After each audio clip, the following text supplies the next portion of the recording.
আচ্ছা বলুন তো, দিল্লি চলো কে ডাক দিয়েছিলেন? স্যার, নেতাজি সুভাষচন্দ্র বোস। বাহ বাহ, খুব ভালো। আচ্ছা, একজন দেশপ্রেমিকের নাম বলুন তো। অনেকেই তো আছে, যেমন মহাত্মা গান্ধী। বাহ বাহ, খুব সুন্দর। আচ্ছা বলুন তো, ভারত কবে স্বাধীন হয়? স্যার, ভারত 1942 সালে স্বাধীন হব করতে করতে শেষে 1947 সালের 15 আগস্ট স্বাধীন হয়। খুব সুন্দর। এটাই লাস্ট প্রশ্ন। বলুন তো, আকাশে কতগুলো তারা আছে? স্যার, এখনো সেটা জানা যায়নি, তবে বিজ্ঞানীরা এটা নিয়ে গবেষণা করছে। এবার আপনি আসতে পারেন।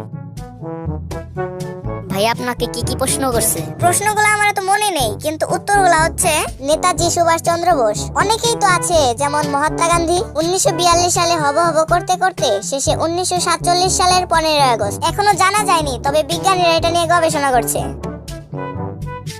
আপনার নাম কি? নেতাজি সুভাষচন্দ্র বোস। আপনার বাবার নাম কি? অনেকেই তো আছে, যেমন মহাত্মা গান্ধী। আপনার কবে জন্ম হয়েছে? 1942 সালে হব করতে করতে শেষে 1947 সালের 15 আগস্ট। আপনি কি পাগল হয়ে গেছেন? এখনো জানা যায়নি, তবে এটা নিয়ে বিজ্ঞানীরা গবেষণা করছে।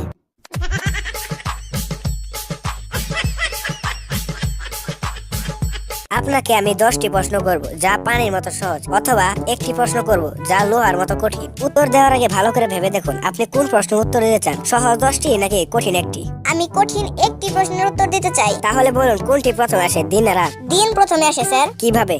আপনি বলেছেন তৃতীয় কোনো প্রশ্ন করবেন না, তাই চাকরিটা আমার ফাইনাল।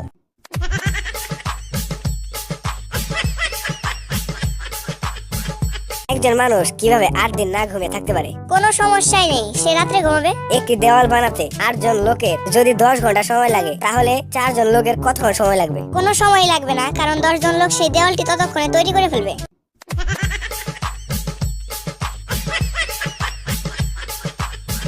নীল সাগরে যদি একটি লাল পাথর ছুঁড়ে মারেন, তাহলে কি হবে? পাথরটি ভিজে যাবে অথবা ডুবে যাবে। কোন জিনিসটি দেখতে একটি অর্ধেক আপেলের মতো? সেই আপেলের বাকি অর্ধেকটি।